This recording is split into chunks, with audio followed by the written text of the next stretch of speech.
अब तुम 10th class में आने वाले हो और 10th एक इम्पोर्टेंट क्लास है, तो तुमको भी ईमानदारी के साथ इसके साथ पेश आना है।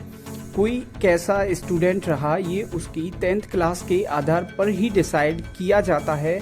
न तो 8th के बारे में कोई पूछता है, न ही 9th के बारे में।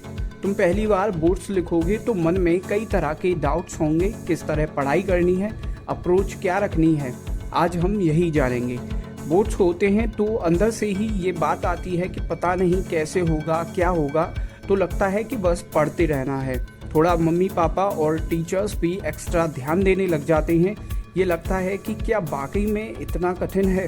तुमको सिर्फ हर वक्त स्टडी करते रहना है, किताबी कीड़ा नहीं बन जाना है। सिर्फ अपना काम टाइम पर करते रहो और फिर बाकी जो टाइम मिले उसे जैसे चाहे वैसे यूज़ करो। अपने टीचर्स और सीनियर्स की हेल्प लेकर एक प्लान बनाओ, कब क्या पढ़ना है, रिवीजन कब से शुरू करना है, इसी के हिसाब से करते जाओ। शुरू से ही नोट्स बनाकर स्टडी करनी है, क्योंकि लास्ट में इतना टाइम नहीं रहता कि बुक से रिवाइज कर सकूं। और इस तरह से स्टडी करना है कि एग्ज़ाम तक कम से कम 3 बार रिवीजन हो जाए। अगर मार्क्स के हिसाब से देखें तो 10th और 12th में ही इनकी ज़रूरत होती है, क्योंकि हर कोई 10th में कितने मार्क्स आए ये ही पूछता है। 9th और 11th में तो बस पास पर होना होता है। 9th और 11th को क्वालिफाई एग्ज़ाम की तरह मान सकते हैं, यानी कि इसमें सिर्फ पास होना होता है, टॉप नहीं करना होता। और ऐसा इसलिए क्योंकि बाद में किसी को कोई फ़र्क नहीं पड़ता कि आपके इसमें कितने मार्क्स आए थे।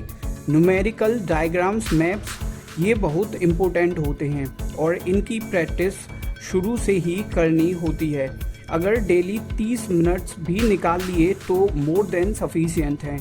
जब आप पास्ट ईयर पेपर्स देखोगे तो पता लग जाएगा कि इसमें थोड़ी सी प्रैक्टिस से ही काफ़ी अच्छा किया जा सकता है। न्यूमेरिकल्स इतने इजी होते हैं कि सिर्फ फॉर्मूला लगाते ही इनका आंसर आ जाता है। तो कौन से न्यूमेरिकल में कौन सा फॉर्मूला लगेगा, इसी की प्रैक्टिस पूरे साल करनी है। ये मैथ के क्वेश्चंस की तरह बिल्कुल नहीं होते कि 1 या 2 पेज भर जाने के बाद इनका आंसर आए। मैथ्स की प्रैक्टिस के लिए सबसे बढ़िया रहेगा पास्ट ईयर पेपर से उन 30-40 क्वेश्चंस को छांटना जो ज़्यादा बार पूछे गए हैं, क्योंकि हर एक साल लगभग सेम से ही क्वेश्चंस पूछे जाते हैं। अभी कोरोना चल रहा है, सभी कोचिंग और स्कूल बंद हैं। ऐसे में तुमको अपनी प्रिपरेशन ऑनलाइन करनी है। NCERT बुक्स डाउनलोड कर लो और ऑनलाइन सॉल्यूशन देख कर पढ़ाई शुरू कर दो। YouTube और कुछ स्पेसिफिक ऐप्स हैं जिन पर पढ़ाई कर सकते हो।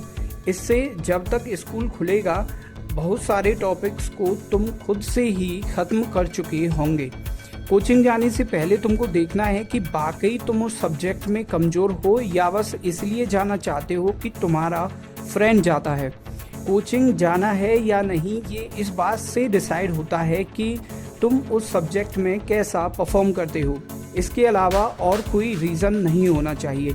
मान लो तुम इंग्लिश में अच्छा करते हो तो फिर कोई चाहे कुछ भी कहे, तुमको इंग्लिश की कोचिंग की ज़रूरत नहीं है। इसके बजाय तुम सेल्फ स्टडी पर ध्यान दो। एक स्टूडेंट के लिए ये सब इतना फालतू है कि मुझे ये बताने के लिए अपना टाइम वेस्ट नहीं करना चाहिए। और आखिर में देखिए, जितनी ज़्यादा सेल्फ स्टडी करोगे उतने ज़्यादा मार्क्स तुम्हारे होंगे। हर टॉपिक तुम्हारी आंखों से होकर गुजरना चाहिए। ये भी 8th और 9th की तरह एक क्लास ही है, तो ज़्यादा टेंशन नहीं लेनी है। ठंडे दिमाग से पढ़ाई करते जाना है। इस वीडियो को लाइक करें। बोर्ड एग्जाम से रिलेटेड और वीडियोस देखने के लिए इस चैनल को सब्सक्राइब करें। मिलते हैं अगले वीडियो में।